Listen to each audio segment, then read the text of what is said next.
Well, today it is my great pleasure to talk to Des Mitchell, and unusually we've kind of come out of the Solio Valley and we are looking over the marina of Portals. Welcome, Des, to Boat Radio. Thank you very much. It's wonderful to be here. I mean, this is a place where I'm quite used to anyhow, so I thought it would be a good place. Well, it's certainly a good place, but I have to take you immediately to the Solio Valley because I know that you are the DJ of choice for many exclusive private house parties in the Solio Valley. Tell us about those. Yeah, I've done quite a few parties up that end of the world. I actually started going up there many years ago. Obviously, I've been in the island now. This is the end of my 27th year, I came here in 1989 for 3 days, and it's one of those places where you just feel comfortable. I was in Tenerife for 4 years before. When I was asked to come here by BCM, I actually turned around and said, "Where are you?" And they said, "Mallorca." And I said, "Where's that?" And I really kind of left Tenerife with the whole idea of leaving on the Thursday and saying, "Yeah, I'll be back on Monday," and I've never left. So BCM got you, and BCM, for those worldwide listeners that don't know where it is the first and number one club scene of Magaluf. It's of Mallorca, I would say. It's it's in the club list. It's number 10 in the world at the moment, which is due to rise back up. It's been up to number 5. I still play there, only not on a resident basis. I play private parties, I play weddings, mainly for friends. House parties are the thing of choice because they're great. And yes, I've done a few in Soyer, which have been great. Well, I have to say that there was one particular party where we all knew that Spandau Ballet were in town, and we knew that Alison Moyet were in town, and we knew that you were playing somewhere up in the Solio Valley that day. I mean, was it all the same gig? No, exactly. It was actually 2 gigs. Right. And at the one I played, the Spandau Ballet boys came to that one, but also Jamiroquai came as well. Right. But nobody knew he wasn't playing on the island or anything. And also, one of the members of the Lighthouse family, who's friends with somebody here, who knows somebody who I know in Ibiza, and that's where they live. I didn't realise that. Well, I think that that is one feature of the what goes on here that I must give some publicity to, because this is a party island par excellence. I'm not talking about beautiful venues like this. I mean, we are sitting in the upstairs lounge of Key West and we're looking over the most magnificent views.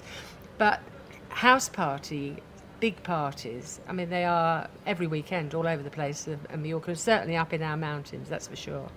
So which other stars have you played alongside for those kind of things? Well, I've had the luxury and the pleasure to be invited and to play at many parties. Mainly I'm playing, and I like the playing. I prefer the playing. You're in your own space. You're looking at people enjoying themselves, and you're creating that, and I like that. But I've been known to be at parties with quite a few stars. I'm going to say people like Calvin Harris and Rita Ora.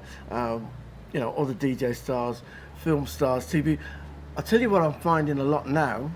There's a lot of the TV stars that are, I wouldn't say self-made. They're made by the public, i.e. your celebrity. I'm a celebrity TV stars. Your The Only Way is Essex TV stars. Those kind of people. And the funny thing about that is, I'm told who they are, but I don't really have a clue. Because I don't watch those programs. But that seems to be the way the world is going now. TV stars seem to be created by people's votes. And the media. The media is a big thing, especially with Bookface and things like that. Facebook.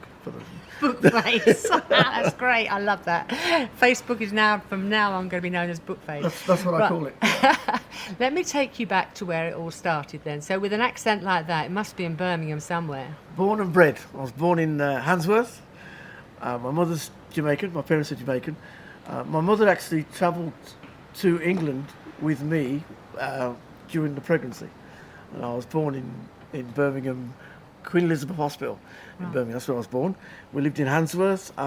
We moved to Dudley, where I finished my schooling, and music was always there, always in our house. My mother used to play Motown tracks, Atlantic Records and things like that. I remember, Chubby Checker, Let's Dance, Let's Twist Again, and Chris Montez, I'm her yesterday, man. My mother, Sunday afternoons, that was my mother's thing, you see. So I got into music at a very early age, and there was a guy who lived near where I lived in Dudley, and he had a big roadshow, big sound system. And one day he invited me to come with him and help him on a gig, so I became his roadie, and I was 14 then. And he got me into everything. Taught me sound, cables, music, spreading my knowledge of music. Oh, excuse me, that's my phone. We'll just turn that off. You can tell this is live, listener. I'm in the middle of an interview, let me call you back. So, yes, John taught me everything, sound. One of the first tracks I ever heard from him was Supertramp, from the album Crime of the Century, and it was Dreamer. And he had a system in his van that was just crystal clear, Tannoy speakers, I'll never forget it. And the sound of the track starting with the bells and everything was just beautiful. And I said, who's this? And he said, Supertramp. And from then onwards, I started to listen to everything, from whatever he put on in the van. If it was Pink Floyd, Dark Side of the Moon, AC/DC, Aretha Franklin, Darryl Hall, John Oates, he would listen, Otis Redding, he would listen to everything, and I listened to everything. And because of that, I got to know all sorts of music. And I took that with me wherever I DJ'd and wherever I played. Then I started doing gigs that if he had a double up, he'd say, right, you do this gig, I'm off to Wolverhampton, you'll be all right there, Morris is going to stay with you, and I would do the gig like that. How old were you then? I was 16, 17, doing gigs and talking on the mic, because John used to work for Emperor Roscoe. He used to be a roadie for Emperor Roscoe. Yeah. So when I used to listen to John DJ, he used to DJ with this sort of mid-Atlantic style, and I was like, wow, I was fascinated, because, I come from Jamaican upbringing, so it just wasn't there. So suddenly I started DJing like that, and then later on I tailored it down to me. Yeah. But I started DJing in the clubs in Birmingham, and then I had a phone call from the BBC at Pebble Mill, Radio WM, and my first question to them was, how did you get my number? Because I was ex-directory, because the DJ thing was going really well. So you do that. I was still working in the day as well. I was a stonemason by trade. Really? Yeah, I could build fireplaces and stone cladding, York stone and sandstone. I got to know all about that stuff, and it was horrible. Well, back-breaking work, but not for you. Yeah, standing in the field at 6:30 in the morning in the middle of an old church or something, you're knocking down, just getting the York stone out of it, and so somebody can have a nice fireplace. But playing on the weekend was always what I looked forward to. If I wasn't playing, then I'd go to Wigan Casino and dance to Northern Soul all night. Right. Yeah, and I went to Wigan Casino for 4 years. So. Wigan? Yeah. Wigan had a casino? It had a dance place called Wigan Casino. Wigan Casino? Yeah. Like Wigan Pier? I mean, Yeah, these like are all, Wigan all illusions. Yeah. Well, just like that, which was at the end of a canal. Exactly. Yeah. I spent four years going up and down there. It was great. One of the best times of my life, meeting people from all over the UK. Again, it broadened my horizons to people travelling the length and breadth of the country just to go out dancing all night. I was like, wow. So the music just completely got hold of your soul. Yeah. Oh, yeah. So take us back to the BBC. They knocked and they said, Des? They said, would you like to, we'd like to have a chat with you about doing a show, a pilot for us. That was the word they used. And I said, what's the pilot? To which they said, we have a show at the weekend called Sound System, and our presenter's going back to Jamaica. So I said, okay. I went to Pebble Mill, which was amazing itself. You've got to imagine I'm 20 years of age and I'm going in Pebble Mill, and I'm looking at, wow. And I'm so excited. I open the door and I knock over somebody. I literally knock somebody over. And as I'm picking him up, it's Sasha Distel. And I'm going, and I'm actually saying to myself, it's Saturday still. I just knocked him out. The heartthrob, the French heartthrob. Yeah. Oh no. So I picked him up and said I'm sorry and everything, and he said it's okay, you know. It's okay. And John Pickles was the manager then. I remember speaking with him, and he said, yeah, we'd like to do a 20-minute pilot for our Sunday afternoon show, which is called Sound System, which was primarily a reggae show. And I said to him, well, there's a lot of funk and soul creeping into the clubs these days, and, you know, would it be okay if I played some of that? And he said, well, it's your 20 minutes. He said, do what you do. So I said, okay, and I gave it a go, and I got a call back the following week to go and record another one. And we recorded on a Thursday, and it went out on a Sunday, and it was 20 minutes. And this went on for about 6 weeks. To which I was amazed. And then I get a little check. Oh, you got paid too. I got paid too, and I was like, wow, I'm getting paid for this. And after about 6 weeks, I didn't get a call anymore. So come the Saturday, I said to myself, well, that was fun. And then I got a phone call on Sunday morning going, you are coming in today, aren't you? And I said, oh, well, nobody called me. They said, yeah, we're doing a live one today. So I went, oh. So I went down there. And they said, yeah, exactly the same thing, what you've been doing, just doing it live today. So did 20 minutes, did it live, no mistakes. Thought it was funny, laughed and joked my way through it. Really enjoyed it. They said, right, so you okay for next week? Yeah, they said, right, next week you're going live from Handsworth Park. And there was 11,000 people.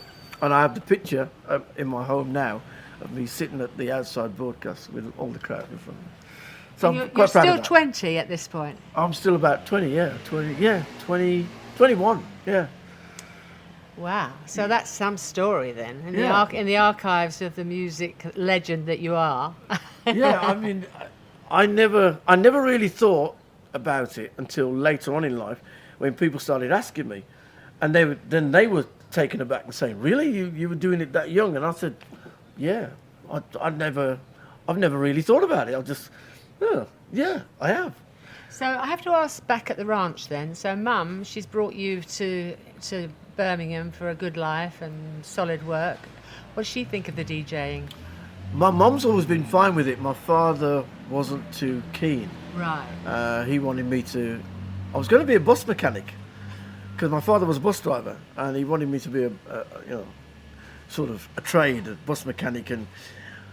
And then once I started thinking about it, I was like, okay, if I become a mechanic, now don't ask me why I thought like this, but I did as a kid. If I become a mechanic here and work on buses, does that mean I can go somewhere else and work on buses? And I already wanted to travel. You knew that, yeah. I knew that at an early age. So I worked my way towards it. But I failed the medical. I was born asthmatic. I'm still got asthma. But they told me I'd grow out of it by the time I was 17, so maybe I haven't reached 17 yet. Oh dear. But no, it's true. But I still play football and tennis and everything else. I learned to do all of that when I came to Spain. Because all the things I didn't do as a kid, oh, you mustn't do that, you got a medical note, blah, blah, blah. I kind of... So when I went to Spain, I realised, hang on a second, this is my life. I want to learn to play tennis. I want to play football. I can swim. I am a good swimmer. And I want to learn to water ski. I want to go diving, and I do it all now. Yeah. Yeah. So take us as from the BBC days. What was the progression then? How because you've done all sorts of things, including having your own record. Yes, the progression from the BBC. I took the show up to 3 hours on a Sunday afternoon, and it was fantastic. 4 years I stayed with it. Never took a break. I was there every Sunday, religious, and it just became my thing. We'd have reggae stars come in like Dennis Brown and Gregory Isaacs, and your local stars, UB40. They would come in on a regular basis. Des would go a new single, and I'd be playing it for them. And there was another show on another station in Birmingham, BRMB. They had Chris Kennedy Jr., and we were kind of the men of Birmingham that were playing funk, soul and reggae. And our club nights were, just fantastic nights. They were all full, all the big clubs around the Birmingham area. And after 4 years, I started seeing the mother of my son, and we went out, and I decided to take a holiday. That was the first time I took a holiday. We went to Tenerife, and I'd never been to Spain before. My brother had been to Mallorca a lot, and he'd always been to Arenal, and he used to come back and show me these photos, and I really wasn't I was like, because I was quite happy with my DJing and BBC and the radio and the club life and, nice car and this, that and the other. And I thought, this is it. This is the way life goes. Until I went to Tenerife and I realised, hang on a second, this is just amazing. The warmth, the friendliness of the people.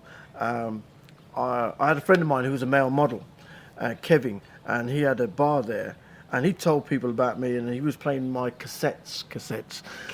Yes. That dates you, darling. Yes. He was playing my cassettes there, and everybody that I met and got introduced to, they go, "Oh, you're Kevin's mate. We listen to your music. It's really, really cool. You should come down and play one night." With that, I got asked to DJ in a bar out there called the Crow's Nest. Well, this is on your holiday? This is on my holiday. Right, okay. The guy's name was Daniel Gonzalez. His son runs the business now. And I said to him, "Well, you haven't heard me DJ." And he said, "Oh, you're Kevin's friend. He tells me you're a good DJ. That's good enough for me." And that didn't happen in Birmingham. In Birmingham, you'd have to go and do a trial for an hour to see how you sound, how good you are. And many a time in Birmingham, I was told I was too futuristic with my music because I was learning to mix and blend music, which didn't happen. Most DJs chatted in between it every single track, where I was learning to blend music and mix and put it together. Earth, Wind and Fire, Boogie Wonderland and stuff like that. I was already doing that at that time, which was quite a rarity. So it's 1986. I'm in Tenerife. I've gone there for a holiday, and I've loved it. I decided to stay. I'd actually done DMC mixing championships that year, and I got to the final. I was beaten by Chad Jackson, who then made a track that went to number one. Oh God, it'll come to me in a moment. But he beat me in the competition at the Hippodrome in London, and a little disappointed. But that was one of the other reasons why I took the holiday as well, just to get away from everything. And so life changed. It changed again for me. I went back to the BBC after the holiday and said, "Look, I'm going to stay out in Tenerife." A guy called David Higgins, who came from my town, was a good DJ. I showed him the ropes of how the show went and stayed with him for about 5 weeks. Then I went off and he took the show over. Right. Yeah. So you were a mentor for somebody else anyway. Yeah. So Tenerife was calling you. So, Yes. and so what did you do then? I started DJing for the Crow's Nest, and the way I DJ'd then just wasn't on the island. It wasn't there. They had the Las Americas Strip, which is like the Magaluf Strip, full of bars and clubs, and I started playing the way I did my show. So I would play music, mix a couple, chat. But what struck everybody was the fact that you could hear me, you could understand me. I spoke clearly, and people were just like, "Wow, this is great." So then I had other club bosses coming up to me and saying, "Can you find me a DJ that plays like you?" So I said, "Yeah, I think I can." So I put a guy called Steve Welsh there, a guy called Bob Christie, a guy called Paul Crawley, Paul Van Raymond, there was somebody else. I think I put like 60, Alfie O'Neill, Steve Foster. I put about 8 DJs there by the time I left. I was quite proud of that. But would you say that what helped you then was having worked at the BBC and having to enunciate in a certain way? Absolutely, without a doubt. And I've took that with me wherever I've been. It doesn't change so much nowadays when I'm standing in front of a microphone, a little bit, but I do want to make sure that I want to be understood. I think that's very important, and I do help DJs, and I do try and teach DJs things like that. Especially when they ask me, they're always kind of, "You did what?" So you're in Tenerife and you're settled and you think you're there for the duration, or have you got plans? No, I thought I was settled. Alison became pregnant with my son. Yeah. I'm really enjoying the island. The work is fantastic.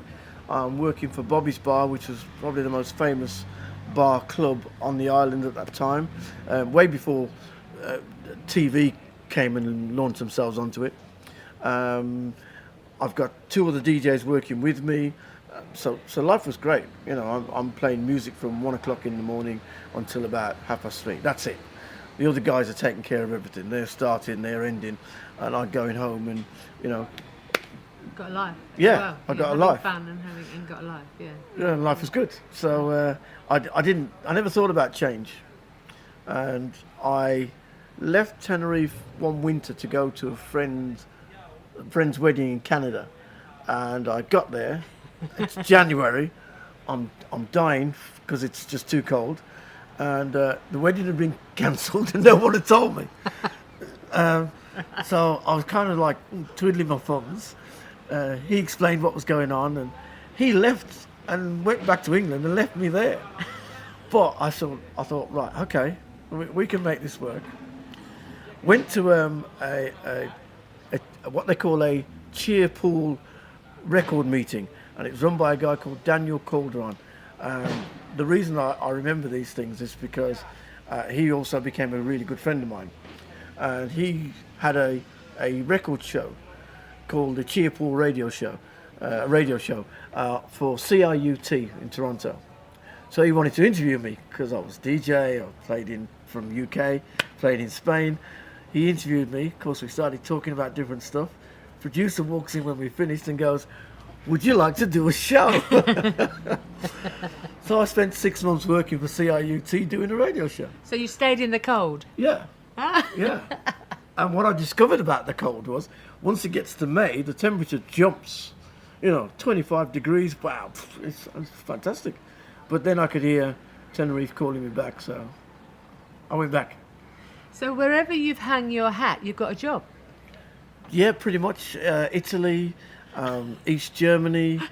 I've been to Halle, Leipzig, up to Poland, Miami. I mean, these are places I've done sort of. I don't mean I've been there and visited. I mean, I've stayed a couple of months, and 9 times out of 10, I get asked to do an interview, and would you like to do some radio or club work? And so yeah, it's always been about DJing and music, clubs and radio, and I've done it all over the world. South Africa, Korea, spent a year in Japan, been to Guam, USA. That is an amazing place.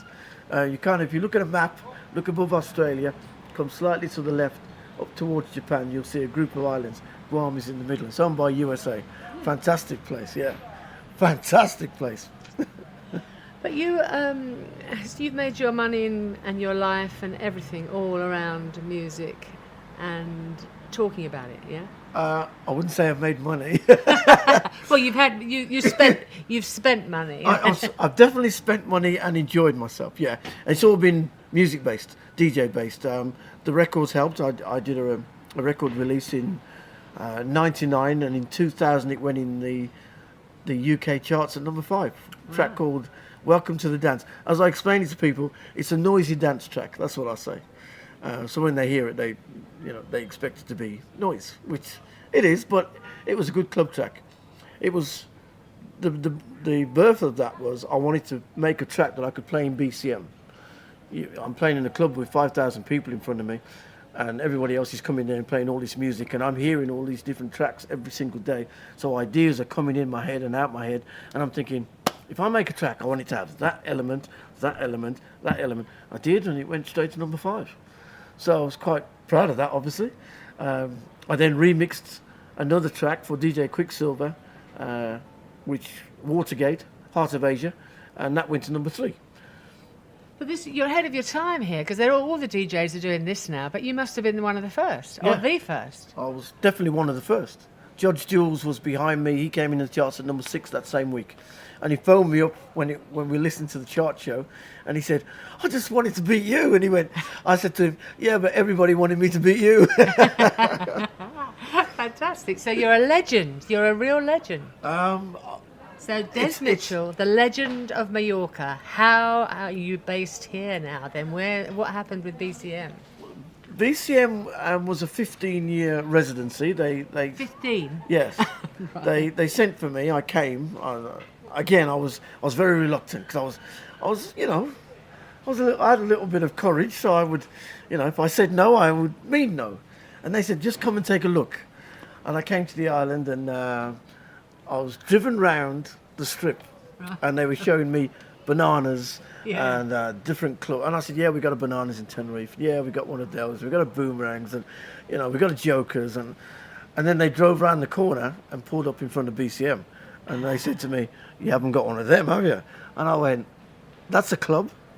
So that was how it started. And I went in on the first night, sat there, watched the proceedings.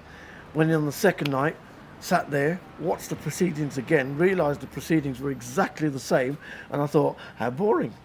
And then on the third night, they said, right, you're playing tonight. So I changed proceedings a lot, straight away.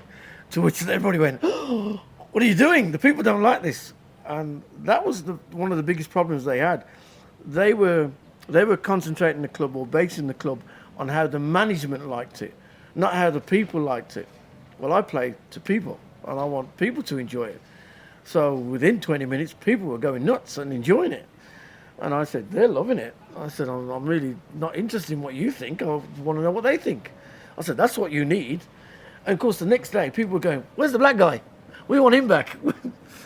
So that's how I came here.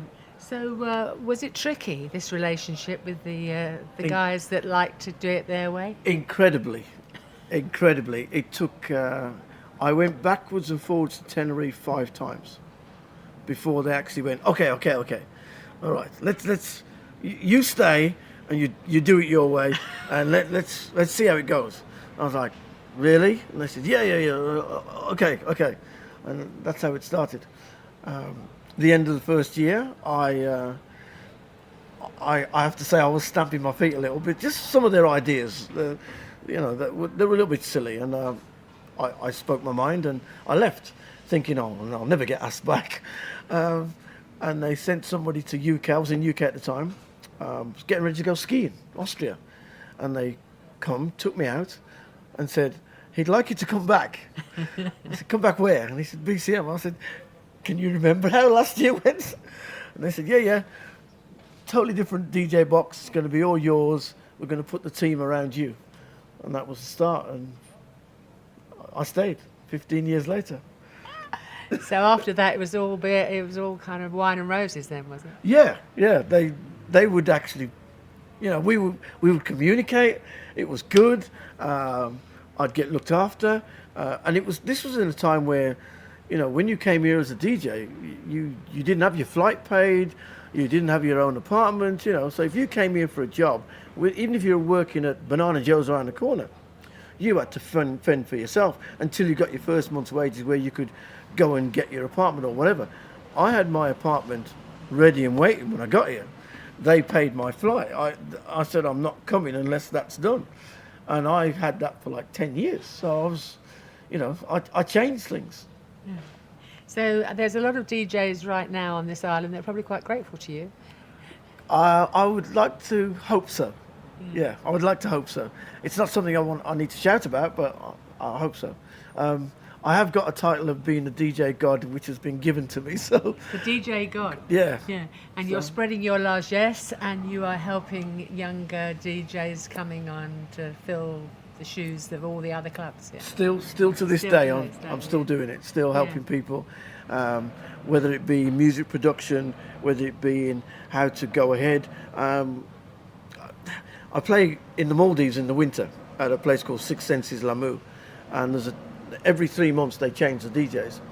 And the DJ has just sent me a message saying that he's going out to Six Senses Lamu, and he said, I understand if you've been out there, how do I approach it? And I replied and said, well, first of all, the music is very chill out, calm. I keep it on a very soul level.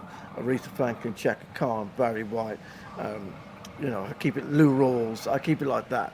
And that works because of your audience clientele. You're talking about people that are 35 plus. It's not a kid's place. It's a cool, chill-out place. And, of course, the people that can afford it. Yeah, they've got money then. So what's your experience when you're at the Maldives? What kind of flat do you get there? Do you get a beach house? I get the beach house. I get the sea villa, actually. Really? Yeah, with the glass floor and the bits. And you can, yeah. It must be awful to spend your winters like that. Yeah, I hate it. How long have you been doing that? I did my first one in 2006 for the W, where I entertained Dolce of Dolce & Gabbana. The funny thing about that was the day before he came, they were saying, oh yes, he won't be coming into the club. Straight away he was in the club, drinking vodka shots, and he sent me one. And then the next day I was having a coffee at the beach bar, and he came over and he said to me, very nice music last night. And I went, that's Dolce. And I have the photo to prove it. Oh, you're such a stargazer, such a stargazer. So, 2000 and when did you start with Maldives? I started in 2006 at the W, and then I've done another island called Candoulidou. Fantastic name, just love it. It's 6 minutes to walk around that one. The whole island? Yeah, the whole island, 6 minutes. And if you stand at a certain point, you can actually see where you've just walked from and going to. Amazing. There's only 10 villas on it. And I was invited to go there and play some music and do some diving because I'd met people in the W. So hang on a minute. You've got 10 houses and you went there as the DJ. I mean, how many people do these houses hold? 2 normally. Oh, right. Okay. Yeah. That's the private party. Then. Yeah, it's exclusive. It's fantastic. There's one island there with just one villa on. And you get the villa and there's like a hut for the staff. The staff get boated in. And they look after them for the day, then they boat out, and then they come back the next day. And that's 11,000 euros a day to rent that. Right, okay. So, this is people with a little bit of cash. Yeah. So that's your life then. How many months a year do you spend there? 3. And in those 3 months, you're still talking to us in Mallorca, though, aren't you? Yes, I am. You're still doing a programme. I do my programme, record it, send it back. We do live links, we do live phone calls. Obviously, because of the time difference, it's 5 hours ahead there from Mallorca. But it's fantastic. And I've got to a stage in my life where I'm enjoying everything. I've always enjoyed it, but even more so now. Why not? Well, tell us where Radio One come into your life. How did they knock on your door? Well, I've known Richie... Radio One Mallorca, that is. Yeah, I've known Richie from his days of being a pirate. And the funny thing about that is when the pirates used to finish, they used to come to BCM for a night out. And I always just say, pirate posse in the house and blah, blah, blah. And then, of course, my daughter Kirsty, I used to take to Pirates every year. And Richie would do all the introduction for the Pirates. And he would see me and he would say... In BCM, I used to say, good morning, welcome to BCM Planet Dance. That's how Welcome to the Dance was created. We just shortened it. Good morning, welcome to BCM Planet Dance. Good morning, welcome to the dance. That's how it came to that. And Richie, whenever I used to go into Pirates, always used to say, good morning, welcome to... And he'd look at me and go, Pirates. So we always had a good rapport and a good connection with each other. And obviously with... Lunar Radio that came and went. Yeah. I was doing my TMP show with them, which is the Mitchell Project, which is my sort of upfront dance show. And I do a show on a Sunday called Soul Kitchen, which is my soul classics from years gone by. That's my love. That's your heart. Yeah, that's it. If I could do that every day and get paid for doing Soul Kitchen, I would. I would. I just love it. There's so many classics you can play, because you can play slow classics, you can play ballads, you can play dance classics, all old soul disco. Fantastic, love it. And when Richie started to put Radio One Mallorca together, he invited me for a coffee and we sat down and talked, told me what he wanted to do, and I said, yeah, I'm interested. So I said to him, he wanted my TMP in my Soul Kitchen, and I said, who's doing your drive time? He said, well, I haven't really thought about that. He said, I'm thinking of the computer at the moment. And this is when Radio One Mallorca was online radio. And he said, yeah, why? Do you got someone in mind? And I said, yeah, me. He said, you want to do drive time? And I said, yeah, but I want to do it a dance drive time. As in, there's a lot of tracks that come out that, yes, you know them as one style, but there are dance versions of those tracks. I said, and those tracks still need to be played as well. And I would like to do a drive time by playing those tracks. And he said, well, I don't think it'll work, but I'm willing to give it a try. And since it was online radio and I wasn't getting paid, he got nothing to lose. So that's how that started. So I did 6 months like that. So right now then, the drive time is quite a difference, because this is a question I'd like to ask actually, because you are a DJ and you are a star. You're a star in your own right, in your own world, but drive time must have been more of a presenter's role. Yeah. So how did you get on with the difference between the two kind of styles? Well, I have to go back to my early days when I used to hang around with Johnny again, because he used to do his DJing like it was a radio show. He sounded so awesome. He really did. Rest in peace. And Johnny Olsen, that's the guy who taught me to DJ. Right, your mentor. Yeah. And when I joined the Beeb, I used to go down to the Langham, and of course I'd get invited into Radio One, and I got to know people like Steve Wright and stuff. So I used to sit there, and then I started making Steve Wright some jingles, just like Jamaican jingles and things like this. So I started to listen to how he presented, and I wanted to do a show like Steve Wright. Yeah. But being, a young black kid playing funk, soul and reggae, it's not going to work. So I went for the more presenter image, but still keeping it a little bit funky, a little bit cool. So fast forward to Radio One Mallorca, it was the same type of thing I wanted to do. I just knew that I had to be more presenter, more on point, and more precise, especially with the news and things like that. And I think I'm doing okay. So you have to balance then the needs of the advertisers, the breaking news, the charity events that you're constantly plugging, which do such great work for the island. So all this it must be quite a big change, a sea change really, when you really want to play the music. Yes, it was a change, but I knew that it was going to be a challenge when I took it on. I mean, for example, I did the breakfast show for Richie and Aisha when they went to UK, be about 6 weeks ago now, and Richie said, "I'd like you to do the breakfast show." And I have to say, I said yes with some trepidation, because I thought, the breakfast show. So I started going in, sort of the week before, the Thursday and the Friday, and just sitting in on the show. And I realised there was so much things that they cram into the show. I was thinking, how am I going to do this? I've bitten off too much, But I did it.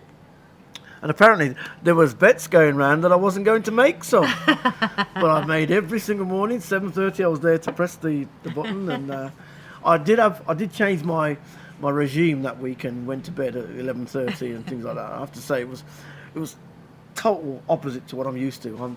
I'm used to being up at 3 a.m. and going, I think I'll just go and record a mix for an hour, because I've got a little room at home with equipment in, so I can do that. But radio's, it's a totally different world from the DJ. You become a presenter, you have to realise, I was always taught one thing at the BBC. I was asked by my producer, June Harbin, I'll never forget, she said, "Who do you talk to when you're doing the show?" And I said, "People." And she said, "No." She said, "Talk to one person. You make that one person listen to you." And that's never ever left me. So, and I tell that to other people that are doing radio as well.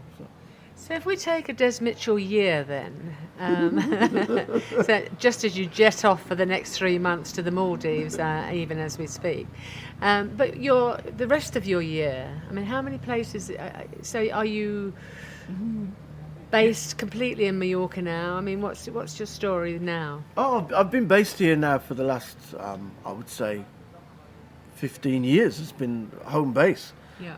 I jet off around the world, but whenever I say I'm going home, this is home. That's for certain. And summers, obviously, your work increases more because the bars and clubs come into play then, and you're playing bars and clubs not only here, but Alcudia, Calador, and wherever I'm needed. If we can fit it into a diary and do it, I'll do it. I don't have a qualm with that. I love to play, and I love to play every night still. Yeah, if I have a night off, I'm kind of like, there's great TV, but I'm like, okay, I'll stop in tonight. I have to force myself to stop in. And I'm partial to a nice drop of red, so, I don't mind going, if I'm going to stop in, I'll open a bottle of red. What about the Ibiza scene? Is it yours? Been there, done that. Played a few times. Used to play El Divino.